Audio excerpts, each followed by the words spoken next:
There's a study out there that shows a lot of Americans grind their teeth, okay? Up to like 80%. That's huge, right?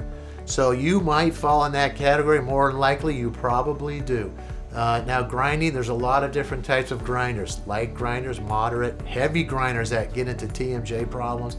But right now we're just talking about simple, like maybe moderate grinders.